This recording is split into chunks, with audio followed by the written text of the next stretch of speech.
어이 스님, 여자 혼자 외롭지 않아? 깊은 산속 암자에 조폭 3명이 여승을 에워쌌습니다. 스님치고는 몸매 괜찮네. 밤에 무서우면 우리한테 연락해. 이강수가 비열한 웃음을 지으며 정혜 스님의 팔을 만지려 했습니다. 그만하십시오. 정혜 스님이 뒤로 물러섰지만 조폭들은 더욱 대담해졌습니다. 아, 왜 그래? 그냥 친해지자는 건데. 조폭이 그녀의 얼굴을 만지려고 손을 뻗었습니다. 그러나 불과 2분 뒤 조폭들은 마당에 쓰러져 신음하고 있었습니다. 대체 스님이 어떻게 그들을 참교육했을까요? 잠시 후 상상조차 못한 반전이 펼쳐집니다. 그 전에 구독과 좋아요 한번 눌러주시면 여러분에게도 오늘 행복한 순간이 찾아올 거예요. 충청북도 깊은 산골 작은 암자에는 정혜 스님이 조용히 염주를 굴리며 독경을 하고 있었습니다. 정혜 스님의 얼굴은 50대 중반의 나이에도 단정하고 의연했습니다. 회색 승복을 입은 그녀의 모습에서는 깊은 수행자의 품격이 느껴졌습니다. 갑자기 암자 입구에서 거친 발걸음 소리가 들려왔습니다. 검은 정장을 입은 남자 3명이 마당으로 들어서고 있었습니다. 선두에 선 45세의 이강수는 백사파 부두목으로 목에는 백사문신이 새겨져 있었습니다.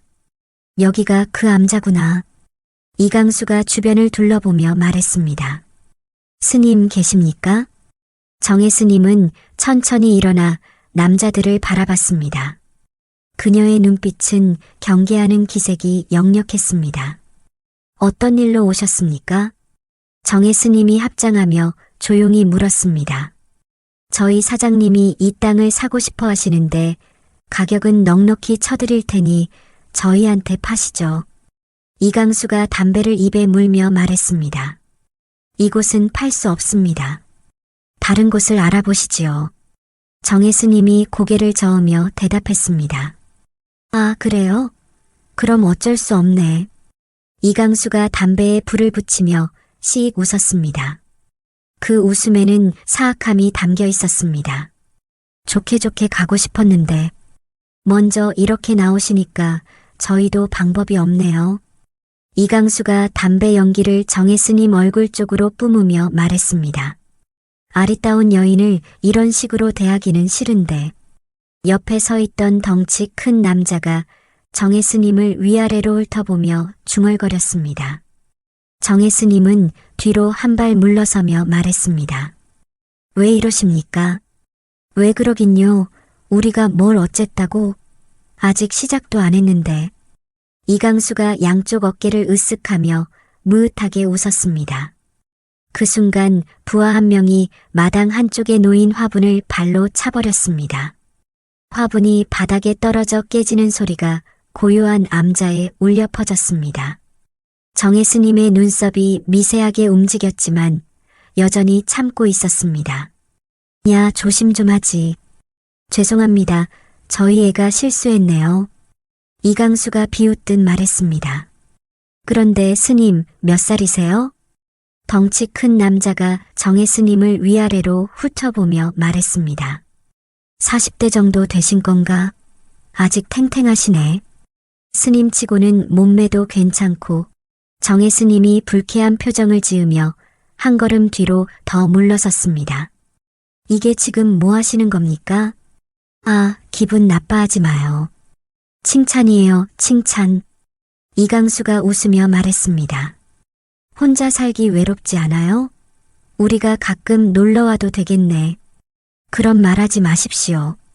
정혜 스님이 단호하게 말했습니다. 왜요? 스님도 여자인데 외로울 수 있잖아요. 3번째 남자가 비열한 웃음을 지으며 말했습니다. 밤에 무서우면 우리한테 연락하세요. 언제든 달려갈게요. 그만하십시오. 정혜 스님이 목소리를 높이며 말했습니다. 스님이 너무 예민하시네. 외로운 사람들끼리 좀 친하게 지내면 좋잖아. 덩치 큰 남자가 정혜 스님의 팔을 만지려고 손을 뻗었습니다. 손대지 마십시오. 정혜 스님이 그의 손을 피하며 뒤로 물러섰습니다. 아, 왜 그래요? 그냥 인사하는 건데. 덩치 큰 남자는 또 다시 다가가서 정혜 스님의 팔을 잡았습니다. 그 순간 정혜 스님의 눈에서 차갑고 날카로운 빛이 번쩍였습니다. 오랜 수행으로 억눌러왔던 무언가가 꿈틀거리기 시작했습니다. 건드리지 말라고 했죠. 정혜 스님이 처음으로 단호한 목소리를 냈습니다. 아, 좋으면서 겁나 튕기네. 이강수가 비웃으며 정혜 스님에게 다가왔습니다. 그리고 갑자기 그녀의 어깨를 밀쳤습니다. 정혜 스님이 뒤로 비틀거렸지만 균형을 잡았습니다. 가만히 좀 있어봐, 잘해줄게. 덩치 큰 남자가 정혜 스님의 얼굴을 만지려고 손을 뻗었습니다. 그 순간 정혜 스님의 몸이 반사적으로 움직였습니다. 덩치 큰 남자의 손을 피해 손날로 그의 목젖을 정확히 가격했습니다. 객! 덩치 큰 남자가 숨이 막혀 두 손으로 목을 감싸며 앞으로 구부러졌습니다. 정혜 스님은 바로 이어 무릎을 들어 올려 그의 얼굴을 가격했습니다. 남자가 뒤로 밀려나며 땅에 쓰러졌습니다. 인연이. 이강수가 놀라며 주머니에서 작은 칼을 꺼냈습니다. 칼을 들고 정혜 스님을 찌르려고 팔을 쭉 뻗었습니다. 정혜 스님은 칼을 든 그의 오른손을 왼손으로 잡아 위로 들어 올렸습니다. 동시에 오른손으로 그의 손목 안쪽 혈자리를 강하게 눌렀습니다. 남자의 손에서 힘이 빠지며 칼이 땅에 떨어졌습니다. 정혜 스님은 그 상태에서 오른발로 그의 왼쪽 무릎 뒤를 가격했습니다. 남자가 무릎을 꿇으며 땅에 엎어졌습니다. 세 번째 남자가 촛대를 든 채로 정혜 스님의 뒤통수를 내려쳤습니다. 하지만 정혜 스님이 뒤돌아서며 왼팔로 그의 공격을 막아냈습니다. 그리고 즉시 그의 손목을 잡았습니다. 한 바퀴 돌리며 그의 팔을 등 뒤로 비틀어 올렸습니다. 남자가 아픈 비명을 지르며 촛대를 떨어뜨렸습니다. 정혜 스님은 그 남자의 팔을 잡은 채로 몸을 돌려 자신의 앞쪽으로 던졌습니다. 남자가 마당 한쪽으로 굴러가며 신음했습니다. 으어! 잠시 후 3명의 조폭이 모두 마당에 쓰러져 신음하고 있었습니다.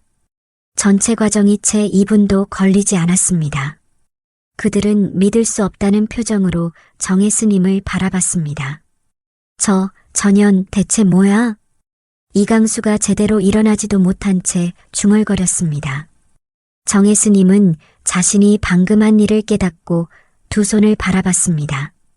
20년 전 특수부대에서 익힌 격투술이 몸에 완전히 배어 있었고 그간의 수행으로 더욱 정교해져 있었습니다. 누구도 다치게 하지 않겠다는 그간의 다짐이 깨진 것에 깊은 괴로움을 느꼈습니다. 아니, 이러면 안 되는데. 정혜 스님이 자신의 손을 바라보며 중얼거렸습니다. 폭력을 거부하고 자비로운 마음을 기르려 했던 수행이 한순간에 무너진 것 같았습니다. 다시는 오지 마세요. 또 오면 가만히 두지 않겠습니다. 정혜 스님이 떨리는 목소리로 세 남자들을 바라보며 말했습니다. 그녀의 목소리에는 경고와 함께 깊은 자책감이 담겨 있었습니다. 3명의 조폭들이 겁에 질려 서로를 부축하며 비틀거리며 일어났습니다. 이강수는 여전히 다리가 제대로 움직이지 않았고 덩치 큰 남자는 코피를 흘리고 있었습니다. 다음엔 안 봐준다. 그들이 허세를 부리며 말했지만 목소리에는 두려움이 가득했습니다. 3명이 서로를 의지하며 암자 밖으로 도망쳤습니다. 그들의 발걸음이 멀어질 때까지 정혜 스님은 그 자리에 서 있었습니다. 다음 날 오후 다시 한번 암자 입구에서 발걸음 소리가 들려왔습니다. 이번에는 훨씬 더 많은 사람들의 소리였습니다. 정혜 스님은 마당을 쓸고 있던 빗자루를 세워두고 고개를 들었습니다. 검은 세단 세대가 좁은 산길을 헤치고 올라와 암자 앞에 멈췄습니다. 차문이 열리고 말끔한 양복을 입은 남자들이 하나둘 내렸습니다. 마지막으로 뒷좌석에서 한 남자가 천천히 내렸습니다. 키가 크고 어깨가 넓은 그 남자는 50대 중반으로 보였습니다. 머리를 뒤로 넘긴 그의 얼굴에는 깊은 주름이 패여 있었고 눈에는 오랜 세월의 무게가 담겨 있었습니다. 형님, 저기 있습니다. 앞서 왔던 3명 중 이강수가 김태영에게 다가가며 말했습니다. 이런 아줌마 하나 처리 못해서 나까지 나서게 만들어? 김태영이 부하를 노려보며 차갑게 말했습니다. 그의 목소리에는 오랜 세월 이 바닥에서 살아온 사람만이 가질 수 있는 위압감이 배어 있었습니다. 죄송합니다, 형님. 부하가 고개를 숙이며 대답했습니다. 김태영은 부하들을 돌아보며 손짓했습니다. 강수만 따라오고 나머지는 차에서 대기해. 김태영은 부두목 이강수만 데리고 암자 마당으로 걸어 들어갔습니다. 정혜스님은 빗자루를 손에 든 채 그들을 바라봤습니다.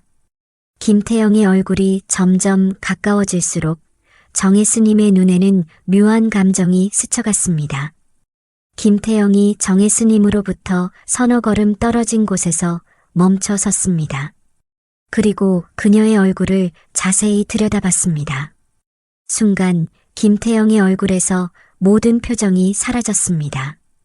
그의 눈이 점점 커지더니 입이 살짝 벌어졌습니다. 마치 유령을 본 것처럼 온몸이 굳어갔습니다. 미선이? 김태영이 떨리는 목소리로 중얼거렸습니다.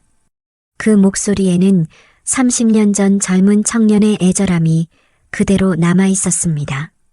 정혜스님 역시 빗자루를 놓치며 뒤로 반걸음 물러섰습니다. 그녀의 얼굴에는 놀라움과 당황스러움이 뒤섞여 나타났습니다. 정말 너냐? 김태영이 한 걸음 더 다가서며 다시 물었습니다. 그의 손이 미세하게 떨리고 있었습니다. 두 사람은 서로를 바라본 채 아무 말도 하지 못했습니다. 30년이라는 긴 세월이 한순간에 무너져 내리는 듯 했습니다. 암자 마당에는 바람소리만이 조용히 스쳐갔고 멀리서 새 한 마리가 울어댔습니다. 김태영의 눈에는 믿을 수 없다는 표정과 함께 오래된 그리움이 떠올랐습니다. 정혜스님은 여전히 말을 잇지 못한 채 그저 김태영을 바라볼 뿐이었습니다. 김태영이 옆에 있던 이강수에게 이야기했습니다. 너희들은 모두 돌아가라. 내가 처리하고 돌아갈 테니. 강수는 둘 사이에 뭔가 이상한 기류를 감지했지만 두목의 명령에 따라 다시 차로 돌아갔습니다. 검은 세단 2대가 천천히 산길을 내려가며 사라졌고 암자에는 다시 고요함이 찾아왔습니다. 김태영과 정혜스님 두 사람만이 마당에 남아 있었습니다. 김태영은 여전히 정혜스님을 믿을 수 없다는 표정으로 바라보고 있었고 정혜스님은 떨어뜨린 빗자루를 주우며 마음을 진정시키려 했습니다. 정말 정미선이 맞지? 김태영이 조심스럽게 한 걸음 더 다가서며 물었습니다. 정혜스님은 빗자루를 꼭 쥔 채 고개를 들어 김태영을 바라봤습니다. 그녀의 눈에는 복잡한 감정들이 교차하고 있었습니다. 저는 이제 정혜입니다. 정혜스님이 차분하지만 단호한 목소리로 대답했습니다. 정혜? 그게 무슨... 김태영이 말을 잇지 못하고 머리를 흔들었습니다. 왜 여기에 있어? 왜 스님이 되었어? 김태영이 다급하게 물었습니다. 그의 눈에는 혼란과 당황스러움이 가득했습니다. 정혜스님은 대답하지 않고 빗자루를 한쪽에 세워두었습니다. 그리고 김태영으로부터 한 걸음 더 떨어져 섰습니다. 당신은 여전히 그 일을 하고 있군요. 정혜스님이 김태영의 차림새를 훑어보며 말했습니다. 값비싼 양복과 목에 걸린 굵은 금목걸이, 그리고 손등에 희미하게 보이는 문신까지. 김태영이 자신의 옷차림을 내려다보며 쓴웃음을 지었습니다. 그래, 맞아. 김태영이 고개를 떨구며 말했습니다. 미선아. 아니, 정혜. 김태영이 정혜 스님의 법명을 부르려 했지만 어색해서 멈췄습니다. 그냥 미선이라고 부르고 싶어. 너는 나에게 여전히 미선이야. 정혜 스님의 눈썹이 미세하게 움직였습니다. 그 이름은 이미 버렸습니다. 저는 정혜입니다. 정혜 스님이 더욱 단호하게 말했습니다. 김태영이 한숨을 깊게 쉬며 주변을 둘러봤습니다. 도대체 무슨 일이 있었던 거야? 넌 군인이었잖아. 그것도 높은 자리까지 올라갔다고 들었는데. 김태영이 간절한 눈빛으로 물었습니다. 정혜 스님은 잠시 침묵했습니다. 그녀의 눈에는 깊은 상처와 아픔이 스쳐갔습니다. 그건 중요하지 않습니다. 이제 저는 다른 사람입니다. 정혜 스님이 시선을 돌리며 말했습니다. 다른 사람이라니. 미선아, 아무리 세월이 흘러도 넌 내가 알던 그 미선이야. 김태영이 목소리에 애절함을 담아 말했습니다. 정혜 스님이 김태영을 똑바로 바라봤습니다. 그녀의 눈에는 차가운 빛이 돌았습니다. 그럼 당신은요? 30년 전 저에게 거짓말을 했던 그 사람과 똑같나요? 정혜 스님의 말에 김태영이 움찔했습니다. 30년 전의 기억이 그의 마음을 찔렀습니다. 두 사람 사이에는 30년이라는 긴 세월과 각자가 짊어진 무거운 상처들이 가로놓여 있었습니다. 김태영은 입을 열려다가 다시 닫기를 반복했고 정혜 스님은 고개를 돌려 멀리 산을 바라봤습니다. 그의 눈에는 30년 전 추억이 떠오르고 있었습니다. 기억나? 우리가 처음 만났던 그 카페. 내가 군복을 입고 있었는데 너무 멋있어 보여서 한참 바라봤어. 김태영이 쓸쓸한 미소를 지으며 말했습니다. 정혜 스님의 손이 미세하게 떨렸지만 여전히 침묵을 지켰습니다. 그때 넌 24살이었고 나는 26살이었지. 너는 새로 인간한 소희였고 나는. 김태영이 말을 멈추고 고개를 숙였습니다. 정혜 스님이 김태영을 바라봤습니다. 그녀의 눈에는 30년 전의 실망감과 배신감이 되살아나고 있었습니다. 당신은 평범한 직장인이라고 했었죠. 정혜 스님이 차가운 목소리로 말했습니다. 김태영이 고개를 끄덕였습니다. 맞아. 거짓말이었어. 나는 이미 조직에 발을 담그고 있었는데 너에게 그런 말을 할 수가 없었어. 왜요? 정혜 스님이 단호하게 물었습니다. 왜 거짓말을 했던 거죠? 김태영이 깊은 한숨을 쉬었습니다. 무서웠어. 너가 떠날까봐. 김태영이 정혜 스님을 바라보며 말했습니다. 넌 너무 깨끗하고 올곧았어. 군인으로서의 신념도 확고했고 그런 내가 내 정체를 알면 떠나갈 걸 알았거든. 정혜 스님은 김태영의 말을 듣고 있었지만 표정은 여전히 차가웠습니다. 그래서 6개월이나 속인 건가요? 미안해. 정말 미안해. 김태영이 고개를 떨구며 말했습니다. 나도 그만두려고 했어. 너와 만나면서 다른 삶을 살고 싶다는 생각을 했거든. 하지만 그러지 않았죠. 정혜 스님이 김태영의 말을 끊었습니다. 그리고 제가 진실을 알게 되었을 때도 끝까지 변명만 했죠. 김태영의 얼굴이 창백해졌습니다. 정혜 스님의 눈에 잠시 흔들림이 지나갔지만 곧 다시 차분해졌습니다. 그래서 저는 그 후로 다시는 누구도 믿지 않기로 했고 오직 일에만 매달렸어요. 정혜 스님이 단조로운 목소리로 말했습니다. 김태영이 정혜 스님을 바라봤습니다. 그의 눈에는 깊은 후회와 죄책감이 가득했습니다. 미선아, 나는 이제 그만 가세요. 정혜 스님이 김태영의 말을 끊으며 돌아섰습니다. 저는 이미 모든 것을 내려놓았어요. 과거도 미련도 그리고 그때의 저도 정혜 스님이 법당 쪽으로 걸어가며 말했습니다. 김태영이 잠시 멍하니 그 자리에 서 있다가 정혜 스님을 따라 법당 안으로 들어갔습니다. 법당 안은 조용했고 은은한 향내가 퍼져 있었습니다. 정혜 스님은 불상 앞에 앉아 등을 돌리고 있었습니다. 미선아, 잠깐만. 대체 그동안 무슨 일이 있었던 거야? 김태영이 조심스럽게 정혜 스님 옆에 앉으며 물었습니다. 왜 하필 스님이 되었어? 내가 꿈꿨던 건 이런 게 아니었잖아. 정혜 스님이 천천히 김태영을 돌아보았습니다. 그녀의 눈에는 30년간 쌓인 깊은 상처와 아픔이 담겨 있었습니다. 정혜 스님이 깊은 한숨을 쉬며 잠시 망설였습니다. 그리고 마침내 입을 열었습니다. 사실 많은 일이 있었어요. 정혜 스님이 먼 곳을 바라보는 듯한 눈빛으로 말했습니다.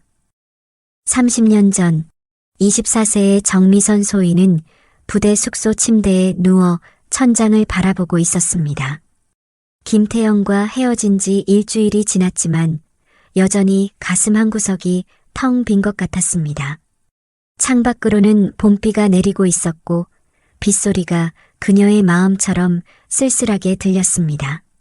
미선아, 밥 먹으러 가자. 동기 정수연 소희가 문을 열고 들어왔습니다. 난 괜찮아. 먼저 가. 미선이 고개를 돌리지도 않고 대답했습니다. 또 안 먹을 거야? 수연이 걱정스러운 목소리로 말했습니다. 그 남자 때문에 이러는 거지? 헤어진 거 잘한 거야. 군인이 건달이랑 사귈 수는 없잖아. 미선이 벌떡 일어나 수연을 노려봤습니다. 왜? 사실이잖아. 내가 틀린 말했어? 수연이 어깨를 으쓱하며 말했습니다. 미선은 다시 침대에 누워 벽을 바라봤습니다. 수연의 말이 맞다는 것을 알고 있었지만 마음의 상처는 쉽게 아물지 않았습니다. 미선아, 이러지 말고 훈련에나 집중해. 다음 달에 인사평가도 있잖아. 수연이 다정한 목소리로 달랬습니다. 그래. 미선이 짧게 대답했습니다. 며칠 후 미선은 거울 앞에 서서 자신의 모습을 바라봤습니다. 야윈 얼굴과 핏기 없는 입술, 그리고 깊어진 눈 밑 그늘. 다시는 이런 바보 같은 짓은 안 할 거야. 미선이 거울 속 자신에게 중얼거렸습니다. 그날부터 미선은 완전히 달라졌습니다. 연애에는 관심을 끊고 오직 군인으로서의 임무에만 매달렸습니다. 새벽 체력 단련도 가장 먼저 나갔고 전술 공부도 가장 늦게까지 했습니다. 박소희, 너무 무리하지 마. 훈련 중 선임이 걱정스럽게 말했습니다. 전 괜찮습니다. 미선이 땀을 닦으며 단호하게 대답했습니다. 몇 달 후 미선은 동기들 중 최우수 성적을 받았습니다. 축하해, 미선아.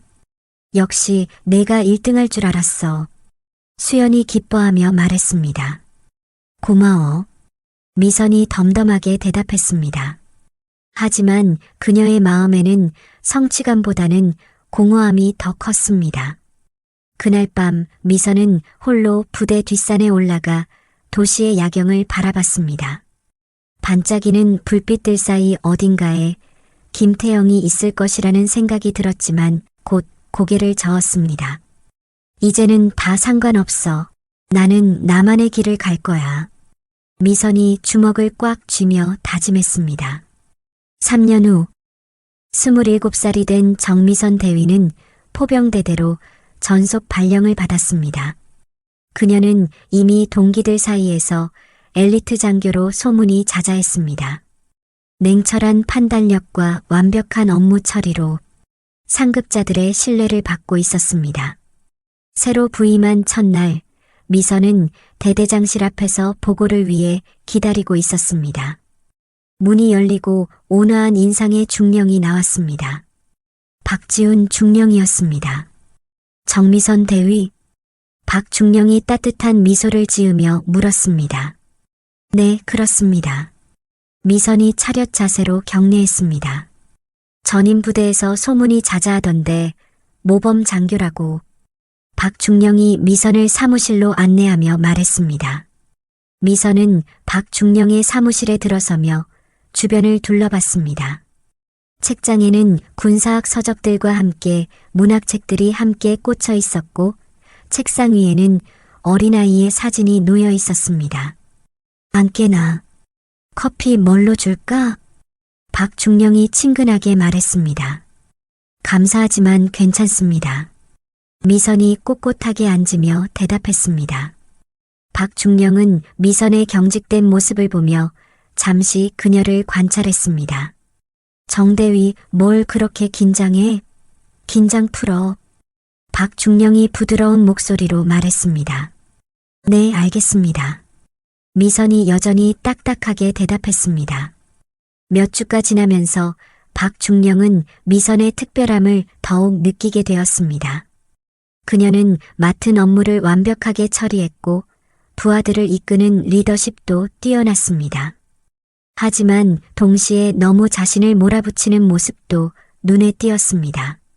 어느 늦은 저녁, 박중령이 부대를 순찰하다가 작전실에 불이 켜져 있는 것을 발견했습니다. 들어가 보니 미선이 혼자 지도를 펼쳐놓고 전술 연구를 하고 있었습니다. 정대위, 아직도 일하고 있나? 박중령이 놀라며 물었습니다. 네, 다음 주 훈련 계획을 점검하고 있었습니다. 미선이 일어나며 격려했습니다.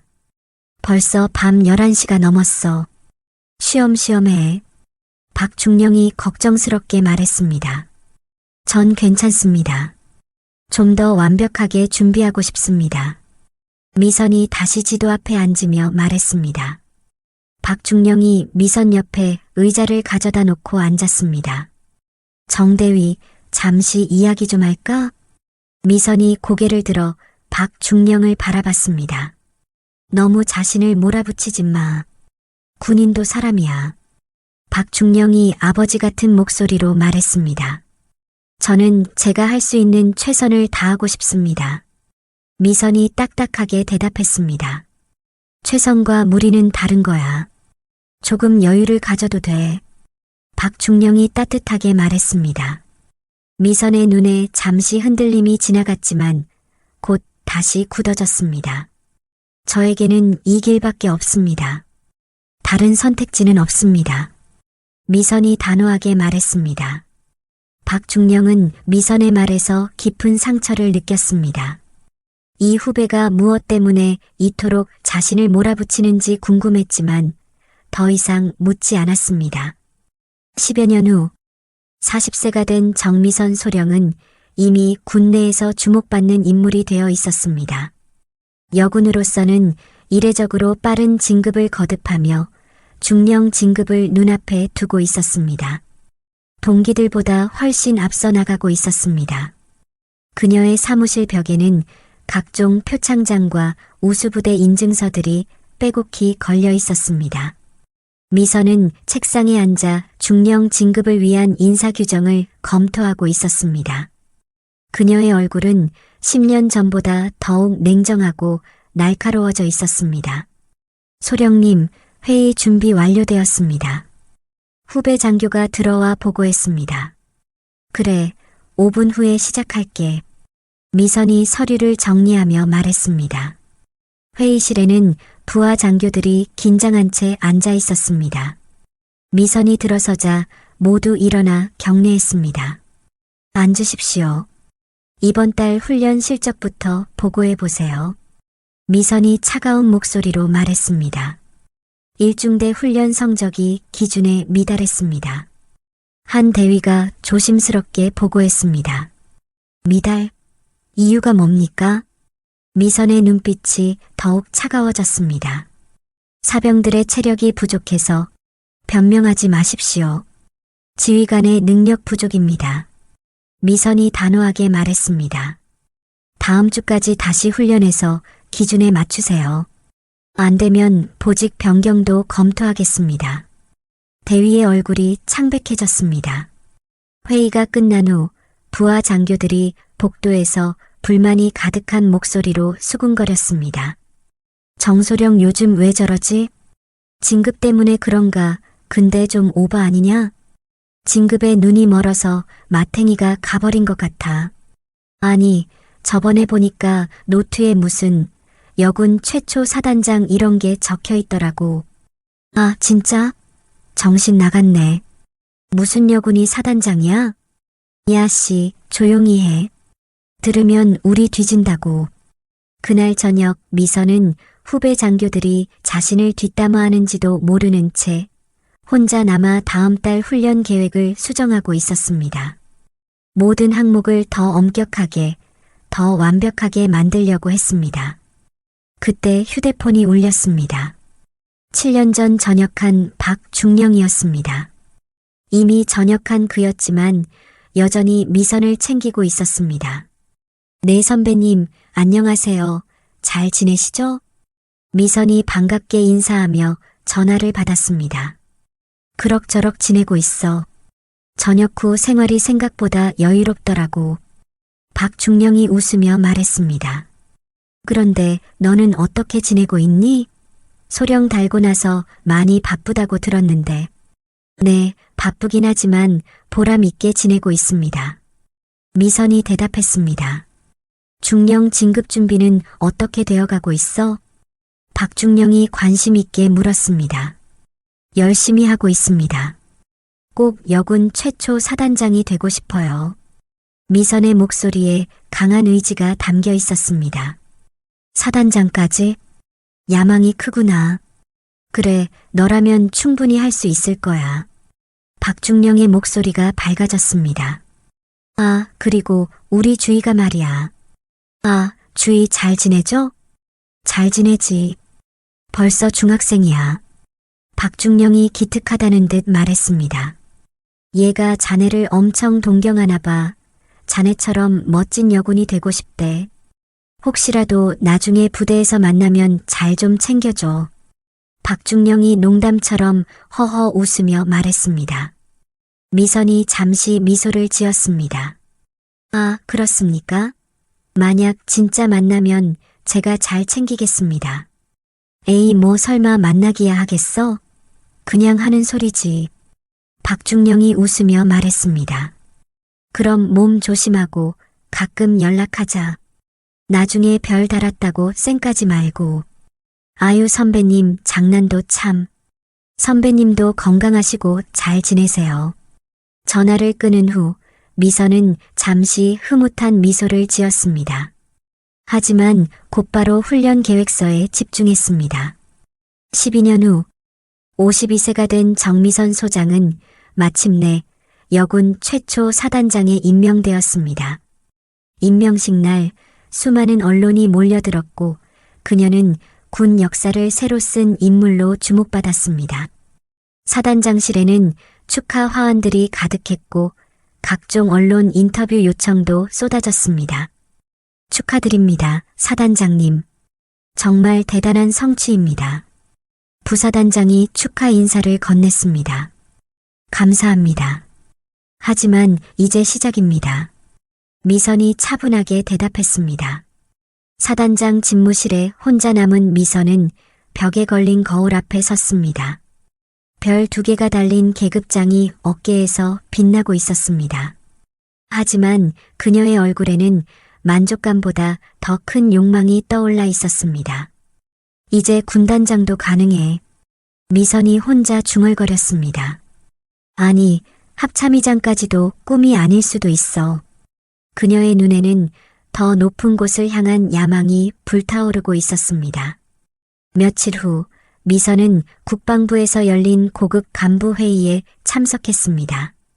회의가 끝난 후 복도에서 선배 장성들의 대화를 우연히 들었습니다. 요즘 여군들 진급이 빨라졌어. 그래도 군단 장급까지는 힘들 거야. 3스타는 뭐 아무나 다나? 남녀를 떠나서 사실 2스타도 대단한 거지. 미선은 그 말을 듣고 깊은 생각에 잠겼습니다. 단순히 모범적인 부대 운영만으로는 더 이상의 진급이 어려울 것 같았습니다. 사단으로 돌아온 미선은 참모들을 불러 모았습니다. 우리 사단이 단기간에 큰 성과를 올릴 수 있는 방법이 없을까요? 미선이 회의실에 앉은 참모들에게 물었습니다. 현재 진행 중인 작전들은 모두 순조롭게 진행되고 있습니다. 작전 참모가 보고했습니다. 순조로운 것으로는 부족합니다. 뭔가 눈에 띄는 성과가 필요해요. 미선이 불만족스럽게 말했습니다. 그렇다면 DMZ 일대 지뢰 매설 지역 정리 작업은 어떨까요? 공병 참모가 조심스럽게 제안했습니다. 미선의 눈이 번뜩였습니다. 현재 다른 사단들도 진행하고 있는 작업인데 속도가 느린 편입니다. 얼마나 느린가요? 월 평균 1헥타르 정도 정리하고 있습니다. 공병 참모가 자료를 보며 말했습니다. 미선이 계산기를 두드려 보았습니다. 만약 우리가 3배 빠른 속도로 진행한다면 그렇게 되면 다른 사단들보다 훨씬 좋은 성과를 낼 수 있겠지만 공병 참모가 말을 망설였습니다. 하지만 뭔가요? 미선이 날카롭게 물었습니다. 안전상의 문제가 있을 수 있습니다. 지뢰 제거는 신중하게 해야 하는 작업이라서 신중함과 효율성은 양립할 수 있습니다. 정확한 계획만 있으면 되죠. 미선이 단호하게 말했습니다. 하지만 혹시라도 사고가 나면 사고는 일어나지 않습니다. 우리가 완벽하게 계획해서 진행할 테니까요. 미선이 참모의 말을 끊었습니다. 회의가 끝난 후 참모들은 복도에서 걱정스럽게 대화를 나누었습니다. 사단장님이 너무 성급하신 것 같아.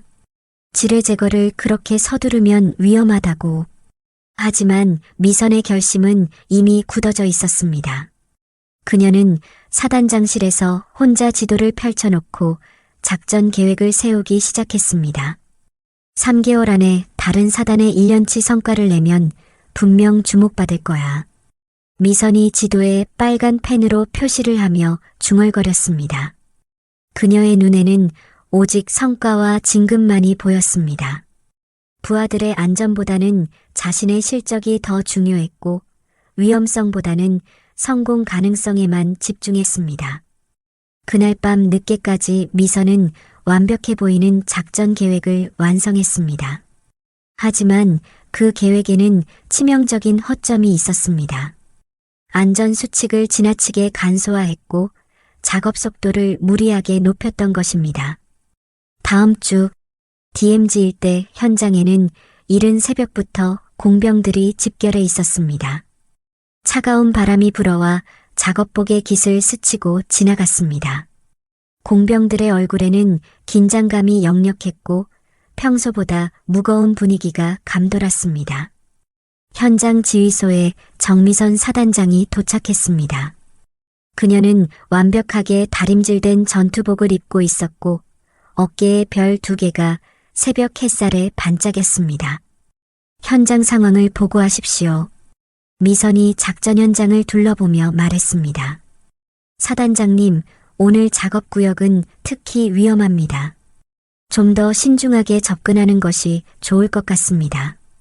공병 대대장이 조심스럽게 건의했습니다. 신중함도 좋지만 계획대로 진행해야 합니다. 다른 사단보다 빠른 속도를 유지해야 해요. 미선이 단호하게 대답했습니다. 하지만 안전수칙을 간소화하기에는 안전수칙은 이미 충분히 검토했습니다. 미선이 대대장의 말을 끊었습니다. 현장에서는 박지훈 전 중령의 딸 박주희 소위를 포함한 병력들이 장비를 점검하고 있었습니다. 주희는 정미선을 롤모델로 삼아 항상 의욕이 넘치고 모든 일에 솔선수범하는 소대장이었습니다. 소대장님, 오늘 작업이 좀 빡셀 것 같습니다. 옆에 있던 김하사가 걱정스럽게 말했습니다. 사단장님이 직접 지시하신 작전이니까 최선을 다해야지. 주희가 장비를 마지막으로 점검하며 말했습니다. 그래도 무리한 것 같아요. 보통 하루에 10개씩 처리하던 걸 30개씩 하라니. 명령은 명령이야. 걱정하지 말고 조심히 하면 돼. 주희가 김하사의 어깨를 두드리며 격려했습니다. 미선이 작업 현장으로 다가와 공병들을 둘러봤습니다. 오늘 작업으로 우리 사단이 다른 사단들의 모범이 될 것입니다. 모두 최선을 다해 주십시오. 미선이 간부들에게 말했습니다. 네, 사단장님. 공병들이 일제히 대답했습니다. 주의가 미선에게 다가와 격려했습니다. 사단장님, 일소대는 준비 완료되었습니다. 박소희, 아버지는 잘 지내시지? 미선이 잠시 개인적인 말을 건넸습니다. 네, 잘 지내십니다. 아버지께서 사단장님 안부를 자주 물어보십니다. 주희가 밝게 웃으며 대답했습니다. 오늘 작업이 끝나면 한번 인사드리러 가야겠네. 미선이 따뜻하게 말했습니다. 아버지께서 정말 좋아하실 겁니다. 주희가 기뻐하며 말했습니다. 작업이 시작되었습니다. 평소보다 3배나 빠른 속도로 진행되는 작업에 공병들은 긴장할 수밖에 없었습니다. 하지만 사단장의 직접 지시라는 압박감 때문에 아무도 속도를 늦추자고 말하지 못했습니다. 오전 10시경 작업이 한창 진행될 때였습니다. 소대장님, 여기 탐지기 반응이 이상합니다. 병사 한 명이 주희에게 말했습니다. 잠깐만, 내가 확인해 볼게. 장교는 누구보다 솔선수범해야 한다고 항상 말한 주희였기에 직접 확인해야겠다고 생각했습니다. 주희가 조심스럽게 탐지기를 들고 다가갔습니다. 같은 시간 미선은 지휘소에서 작업 진행 상황을 점검하고 있었습니다. 현재 진행률이 계획보다 약간 느린 것 같은데요. 참모가 보고했습니다. 좀 더 속도를 내도록 지시하십시오. 미선이 시계를 보며 말했습니다. 사단장님, 하지만 현장에서는 계획대로 진행하라고 전달하세요. 미선이 단호하게 말했습니다. 현장에서는 주희가 의심스러운 지점을 더 자세히 조사하고 있었습니다. 평소 같으면 더 신중하게 접근했겠지만 속도에 대한 압박감 때문에 서둘러 진행할 수밖에 없었습니다. 일소대장, 빨리 진행해. 뒤쪽 팀들이 기다리고 있어. 뒤에서 중대장이 재촉했습니다.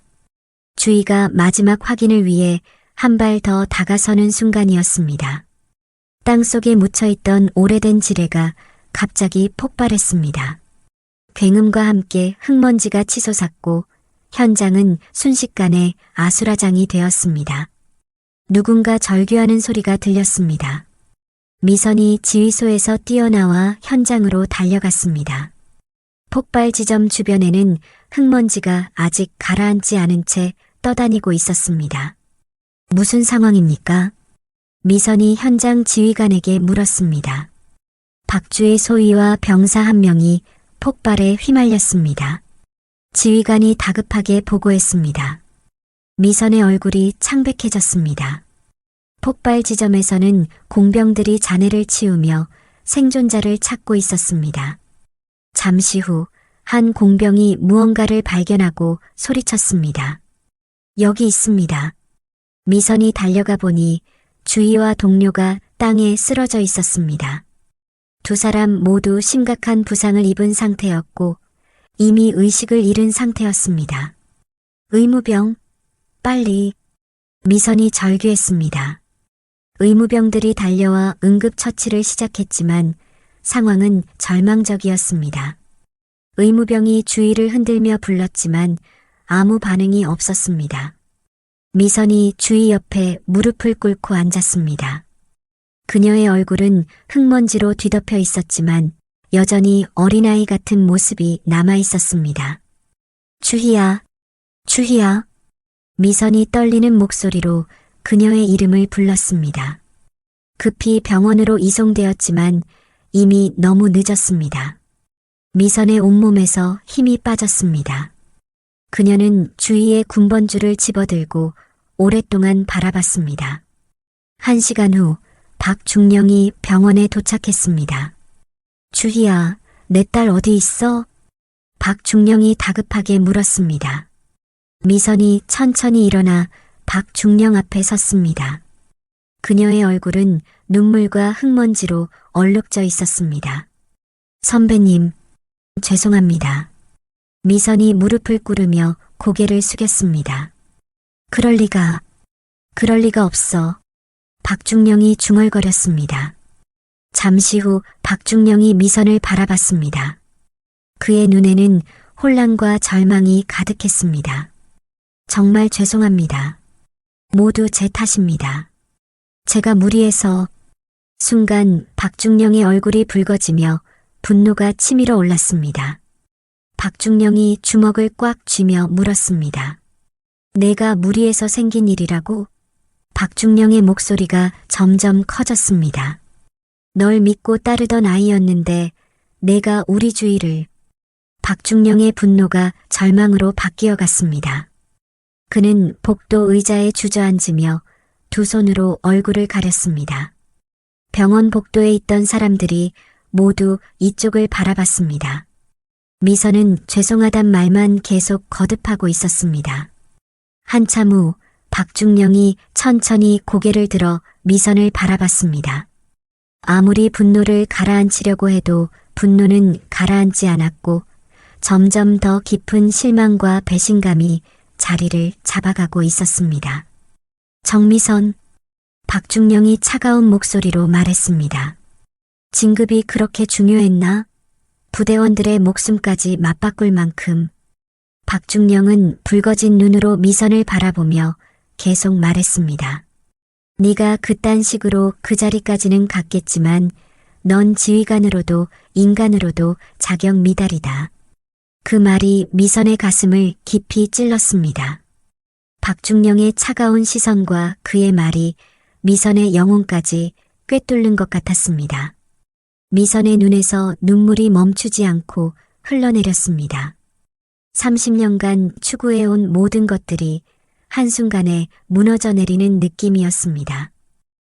미선의 긴 고백이 끝나자 암자에는 깊은 침묵이 흘렀습니다. 김태영은 평상에 앉은 채 고개를 숙이고 있었고 미선은 법당 앞에 서서 멀리 산을 바라보고 있었습니다. 그 아이는 날 믿었어요. 미선이 울먹거리는 목소리로 중얼거렸습니다. 끝까지 날 믿고 따랐던 거예요. 위험하다는 걸 알면서도. 미선의 눈에서 눈물이 흘러내렸습니다. 김태영이 천천히 고개를 들어 미선을 바라봤습니다. 그의 얼굴에는 깊은 슬픔과 이해의 빛이 어려 있었습니다. 갑자기 김태영의 머릿속에 10년 전 기억이 생생하게 되살아났습니다. 17세 소년 민수의 얼굴이 선명하게 떠올랐습니다. 김태영이 벌떡 일어나며 미선을 바라봤습니다. 나도 날 믿었던 애를 죽게 만들었지. 김태영이 떨리는 목소리로 고백했습니다. 미선이 놀라며 김태영을 돌아봤습니다. 민수라는 17살 애였어.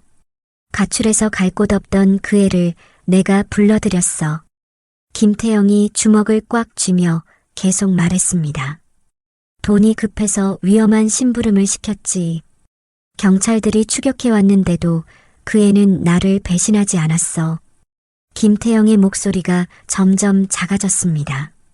마지막에 트럭에 치여서 병원에 누워있을 때도 나를 보며 웃더라고. 형님, 저 잘했죠? 라고. 김태영이 고개를 떨구며 주저앉았습니다. 미선이 김태영에게 다가가 그의 앞에 앉았습니다. 두 사람의 눈에는 똑같은 죄책감과 아픔이 담겨 있었습니다. 그 애도 끝까지 나를 믿었어. 형님이라고 부르면서 김태영이 두 손으로 얼굴을 가리며 말했습니다. 그런데 난 그 뒤로도 뭘 바꾼 게 없었어. 그냥 덮어버렸어. 김태영의 어깨가 격하게 떨렸습니다. 똑같은 일을 계속하면서 살았어. 민수한테 미안하다고 생각하면서도. 미선이 조용히 김태영의 이야기를 들었습니다. 그녀는 김태영도 자신처럼 깊은 죄책감에 시달려왔다는 것을 깨달았습니다. 우리 둘 다 똑같았네요. 미선이 체념한 듯한 목소리로 말했습니다. 김태영이 고개를 들어 미선을 바라봤습니다. 미선아, 너는 그래도 출가라도 했잖아. 참회라도 하고 있고. 아니에요. 저는 그냥 도망친 거예요. 미선이 고개를 저으며 말했습니다. 진정한 참회가 아니라 그냥 숨어 있기만 했어요. 두 사람은 서로를 바라보며 서로의 후회와 죄책감을 이해했습니다. 30년 전 헤어질 때의 분노와 실망은 이제 공통된 아픔 앞에서 작아졌습니다. 석양이 완전히 지고 암자의 어둠이 찾아왔습니다. 미선이 작은 등불을 켜자 마당에 따뜻한 빛이 번졌습니다. 김태영과 미선은 여전히 서로 마주 앉아 있었습니다. 민수 이야기를 한 번도 그 누구에게 해본 적이 없었어. 김태영이 조용히 말했습니다. 조직 사람들한테는 그냥 일하다가 사고 난 거라고만 했지. 김태영의 목소리에는 깊은 후회가 묻어 있었습니다. 저도 마찬가지예요. 주의 이야기는 출가할 때 주지스님께만 했어요. 미선이 대답했습니다. 그 후로는 아무에게도. 김태영이 미선을 바라봤습니다. 그런데 왜 나한테는 말해줬어? 30년 만에 만난 나한테. 미선이 잠시 생각에 잠겼습니다. 모르겠어요. 당신이 물어볼 때 말해야겠다는 생각이 들었어요. 혹시 내가 같은 아픔을 갖고 있다는 걸 알았던 건 아닐까? 김태영이 조심스럽게 물었습니다. 미선이 고개를 끄덕였습니다. 당신 눈에서 똑같은 죄책감을 봤어요. 30년 전에는 몰랐는데 우리가 젊었을 때는 서로의 아픔을 볼 줄 몰랐지.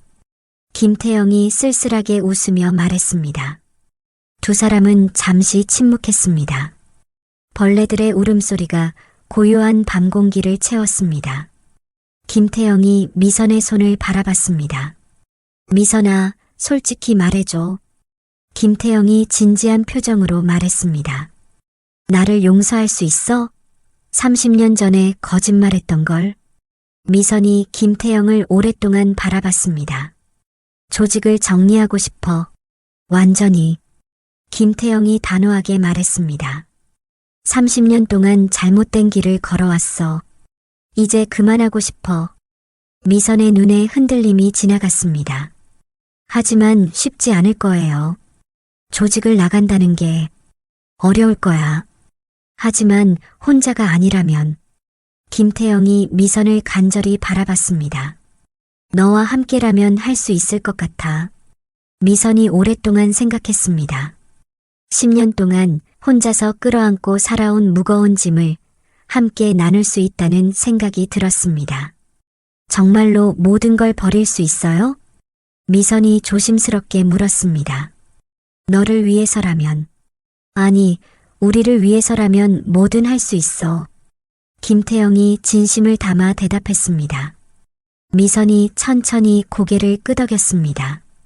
그럼 함께 해봐요. 김태영의 얼굴에 30년 만에 진짜 미소가 떠올랐습니다. 고마워, 미선아. 두 사람은 서로의 손을 마주 잡았습니다. 차가웠던 손이 점점 따뜻해지는 것을 느꼈습니다. 하늘에는 별들이 하나둘 나타나기 시작했고 멀리서 부엉이가 울어댔습니다. 며칠 후 김태영이 혼자 암자를 찾아왔습니다. 이번에는 화려한 양복 대신 캐주얼한 옷을 입고 있었고 목걸이나 반지 같은 장신구도 모두 벗어놓은 상태였습니다. 그의 얼굴에는 며칠 전보다 훨씬 편안한 표정이 떠올라 있었습니다. 미선은 텃밭에서 배추를 돌보고 있었습니다. 김태영의 발걸음 소리를 듣고 고개를 들어 그를 바라봤습니다.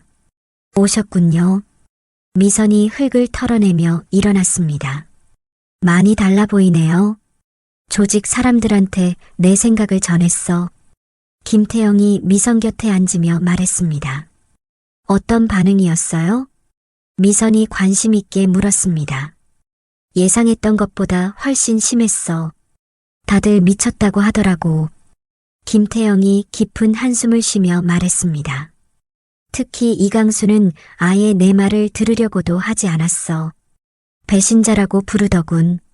미선의 표정이 걱정스러워졌습니다. 그럼 순순히 내보내주지 않을 것 같네요. 그래. 조직의 모든 비밀을 알고 있는 사람을 그냥 놔둘 리 없지. 김태영이 주먹을 꽉 쥐며 말했습니다. 두 사람은 암자마당을 함께 걸었습니다. 가을 햇살이 따뜻하게 내려쬐고 있었지만 분위기는 무거웠습니다. 그럼 어떻게 할까요? 미선이 조심스럽게 물었습니다. 김태영이 잠시 망설이다가 대답했습니다.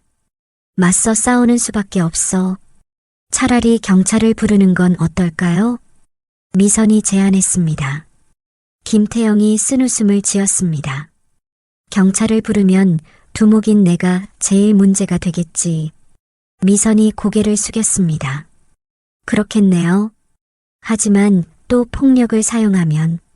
알고 있어. 우리가 다짐했던 것과 어긋나는 일이지. 김태영이 미선의 손을 잡으며 말했습니다. 하지만 어쩔 수 없어. 이번이 정말 마지막이야. 이 일만 끝나면 다시는 폭력을 쓰지 않을 거야. 미선이 김태영을 바라보며 깊은 한숨을 쉬었습니다. 정말 다른 방법은 없을까요? 절대. 이들은 대화가 통하지 않아. 김태영이 단호하게 말했습니다. 미선이 오랫동안 고민했습니다. 그럼 함께해요. 미선이 마침내 결심을 굳히며 말했습니다. 하지만 꼭 필요한 만큼만 해요. 그리고 정말로 이번이 마지막이에요. 김태영이 미선의 손을 꽉 잡았습니다. 고마워, 미선아. 혼자였다면 포기했을 거야. 우린 함께니까 이겨낼 수 있을 거예요. 미선이 김태영을 바라보며 말했습니다. 그때 갑자기 암자 입구에서 차 소리가 들려왔습니다. 김태영의 표정이 긴장으로 굳어졌습니다. 벌써 온 것 같아. 김태영이 미선을 보호하듯 앞으로 나서며 말했습니다. 검은 세단 2대가 암자 앞에 멈춰 섰습니다. 차에서 내린 것은 이강수와 그의 부하 5명이었습니다. 형님, 설마 했는데 정말 여기 계시네요. 이강수가 비웃듯 말하며 다가왔습니다. 강수야, 여기까지 올 필요는 없었을 텐데. 김태영이 차분하게 말했습니다. 진짜로 조직을 버리는 이유가 고작 저 여자 때문이에요? 이강수가 미선을 가리키며 조롱했습니다. 김태영의 눈에 분노가 번뜩였습니다. 강수야, 말은 가려서 해라. 아니, 저딴 년 때문에 조직을 버리는 게 누군데. 이강수가 더욱 도발적으로 말했습니다. 김태영이 앞으로 나서며 말했습니다. 강수야, 조직은 내게 물려줄 테니까 그냥 돌아가라. 이강수가 크게 웃었습니다. 형님이 조직의 모든 비밀을 알고 있는데 그냥 나가신다고요? 개소리도 참. 이강수의 표정이 차갑게 변했습니다. 형님도 아시잖아요. 조직을 나가는 방법은 하나밖에 없는 거. 김태영과 미선이 서로를 바라봤습니다. 이제 피할 수 없는 상황이 되었습니다. 이강수가 부하들에게 명령을 내렸습니다. 처리해. 부하들이 차 트렁크에서 강목과 쇠파이프를 꺼내 들었습니다. 한 명은 칼까지 들고 있었습니다. 첫 번째 부하가 강목을 들고 김태영에게 달려들었습니다. 김태영이 옆으로 피하며 부하의 옆구리에 주먹을 날렸습니다. 부하가 비틀거리며 뒤로 밀려났습니다. 두 번째 부하가 쇠파이프를 휘둘러 김태영의 머리를 노렸습니다. 김태영이 팔로 막아냈지만 충격으로 팔이 저렸습니다. 김태영이 신음하며 한 걸음 뒤로 물러섰습니다. 그 순간 미선이 옆에서 두 번째 부하의 손목을 잡아 비틀고 그의 허벅지를 가격했습니다. 부하가 쇠파이프를 놓치며 무릎을 꿇었습니다. 미선이 그의 어깨를 밀어 완전히 쓰러뜨렸습니다. 하지만 세 번째 부하가 칼을 들고 미선의 등 뒤로 다가왔습니다. 뒤를 조심해. 김태영이 소리치며 달려들었습니다. 칼을 든 부하가 미선을 향해 찌르려고 했습니다. 미선이 재빨리 몸을 돌려 간신히 피했지만 칼날이 그녀의 팔을 스쳤고 피가 흘러내렸습니다. 미선이 찡그리며 상처를 확인했습니다. 김태영이 뒤에서 오른손으로는 칼 든 부하의 오른손을 꺾으면서 왼팔로는 그의 목을 꽉 껴안아 초크로 제압했습니다. 부하가 칼을 떨어뜨리며 발버둥치다가 결국 기절했습니다. 하지만 첫 번째 부하가 강목을 주워들고 다시 일어났습니다. 그는 분노에 차서 김태영의 다리를 향해 강목을 휘둘렀습니다. 김태영이 뛰어서 피했지만 착지하면서 균형을 잃었습니다. 부하가 기회를 놓치지 않고 강목으로 김태영의 어깨를 쳤습니다. 크! 김태영이 고통스럽게 신음하며 한쪽 무릎을 땅에 댔습니다. 부하가 다시 강목을 들어올리는 순간 미선이 옆에서 강목을 잡은 그의 손을 발로 찼습니다. 아! 강목이 부하의 손에서 멀리 날아갔습니다. 김태영이 일어나서 부하의 명치에 강한 주먹을 날렸습니다. 부하가 숨을 못 쉬며 앞으로 구부러졌습니다. 미선이 연속으로 그의 목 옆을 손날로 쳤습니다. 부하가 쓰러졌습니다. 이제 슬슬 끝내드릴게요. 이강수가 여유롭게 웃으며 비꼬듯이 말했습니다. 그때 두 명의 부하가 더 달려들었습니다. 네 번째 부하가 쇠파이프를 들고 미선에게 달려들었습니다. 미선이 그의 공격을 피하면서 반격하려 했지만 부하가 쇠파이프로 미선의 다리를 강하게 내리쳤습니다. 흑! 미선이 다리를 절며 비틀거렸습니다. 김태영이 재빨리 그 부하에게 달려가 뒤에서 목을 감쌌습니다. 부하와 김태영이 함께 땅에 굴렀습니다. 다섯 번째 부하가 몽둥이를 들고 김태영을 향해 달려들었습니다. 미선이 다친 다리를 끌며 그 부하의 앞을 막아섰습니다. 비켜! 부하가 몽둥이로 미선을 밀쳤습니다. 미선이 뒤로 넘어졌지만 넘어지면서 부하의 발목을 잡아 함께 넘어뜨렸습니다. 김태영이 네 번째 부하를 제압한 후 일어나서 다섯 번째 부하에게 달려갔습니다. 넘어졌던 다섯 번째 부하가 일어나려 했지만 김태영의 발차기에 맞아 다시 쓰러졌습니다. 미선아, 괜찮아? 김태영이 거칠게 숨을 쉬며 말했습니다. 미선이 김태영의 도움을 받아 일어났습니다. 둘 다 여러 곳에 상처가 있었지만 심각하지는 않았습니다. 너만 남았구나, 강수야. 김태영이 이강수를 바라보며 말했습니다. 이강수가 주머니에서 칼을 꺼냈습니다. 형님, 내 손으로 끝내고 싶지는 않았는데 끝까지 가겠다는 거구나. 김태영이 각오를 다지며 말했습니다. 이강수가 칼을 들고 김태영에게 달려들었습니다. 김태영이 옆으로 몸을 틀어 칼을 피하고 이강수의 손목을 잡았습니다. 두 사람이 칼을 사이에 두고 힘겨루기를 했습니다. 이강수가 무릎으로 김태영의 옆구리를 쳤습니다. 으! 김태영이 신음하며 손의 힘이 약해졌습니다. 이강수가 기회를 놓치지 않고 김태영을 밀쳤습니다. 김태영이 뒤로 넘어지며 땅에 굴렀습니다. 이강수가 칼을 들고 쓰러진 김태영에게 달려들었습니다. 그 순간 미선이 떨어져 있던 강목을 집어들고 이강수의 뒤통수를 쳤습니다. 아! 이강수가 비틀거리며 칼을 놓쳤습니다. 김태영이 재빨리 일어나서 이강수의 명치에 주먹을 날렸습니다.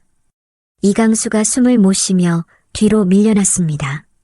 하지만 이강수도 포기하지 않고 김태영에게 달려들었습니다. 두 사람이 주먹을 주고받으며 격렬하게 싸웠습니다. 김태영이 이강수의 턱을 쳤고 이강수도 김태영의 턱을 쳤습니다. 서로 비틀거리며 뒤로 물러섰습니다. 형님도 예전 같지 않으시네요. 이강수가 입술에 피를 닦으며 말했습니다. 내 나이가 벌써 50대 중반이야.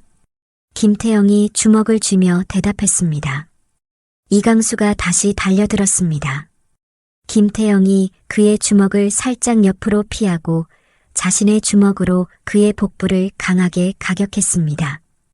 이강수가 배를 부여잡으며 허리를 숙였고 그 순간 정미선이 체중을 실어 무릎으로 그의 얼굴을 가격했습니다. 마침내 이강수가 뒤로 쓰러졌고 김태영이 쓰러진 이강수를 제압하고 그의 목을 눌렀습니다. 강수야, 이제 그만하자. 김태영이 쓰러진 이강수를 내려다보며 말했습니다. 나도 너희를 찾거나 피해주지 않는다고 약속하마. 너도 더 이상 날 찾지 마라. 김태영이 단호하게 말했습니다. 이강수는 아무 말 없이 고개를 돌린 후 살짝 고개를 끄덕였습니다. 그제서야 김태영은 이강수의 목을 놔주고 일어났습니다. 누워있던 부하들이 비틀거리며 조금씩 멀어져 갔고 그중 2명이 쩔뚝거리면서 이강수를 부축했습니다. 그렇게 이강수와 부하들은 모두 차를 타고 암자를 떠났습니다. 김태영과 미선은 한동안 말없이 서 있었습니다. 정말 끝났네요. 미선이 조용히 말했습니다. 그래, 이제 정말 끝났어. 김태영이 미선의 손을 잡으며 말했습니다. 우리가 약속했던 대로 이제 진짜 새로운 시작이야. 미선이 김태영을 바라보며 미소를 지었습니다.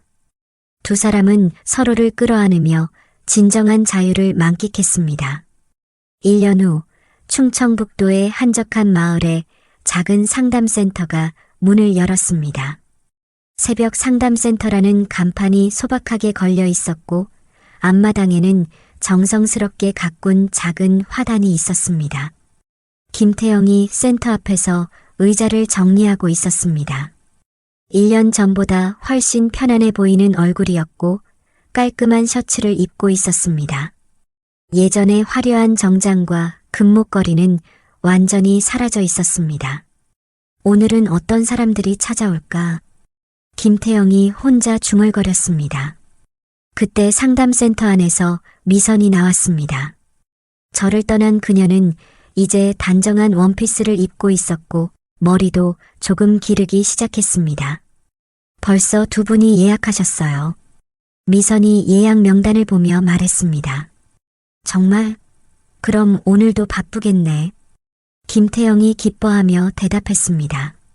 한 분은 죄책감 때문에 괴로워하신다고 하고 다른 분은 가족 문제로 상담을 받고 싶어 하세요. 미선이 김태영에게 서류를 건네주며 말했습니다. 김태영이 서류를 읽으며 고개를 끄덕였습니다. 우리가 도울 수 있을 것 같아요. 미선이 확신에 찬 목소리로 말했습니다. 두 사람은 함께 상담센터 안으로 들어갔습니다. 벽에는 치유와 용서라는 글귀가 걸려 있었고 편안한 소파와 작은 테이블이 놓여 있었습니다. 미선아, 정말 믿어지지 않아. 김태영이 창문 너머로 평화로운 마을 풍경을 바라보며 말했습니다. 1년 전만 해도 상상도 못했던 일이야. 저도 마찬가지예요. 미선이 김태영 옆에 서서 함께 창밖을 바라봤습니다. 이강수와의 일이 정리된 후로 정말 평온해졌죠. 김태영이 고개를 끄덕였습니다. 너와 함께였기 때문에 가능한 일이었어. 오후가 되자 첫 번째 상담자가 찾아왔습니다. 40대 중반의 남성으로 과거의 실수 때문에 괴로워하고 있었습니다. 안녕하세요. 김태영과 미선이 함께 그를 맞이했습니다. 편안하게 앉으세요. 천천히 이야기해 주시면 됩니다. 미선이 따뜻한 목소리로 말했습니다.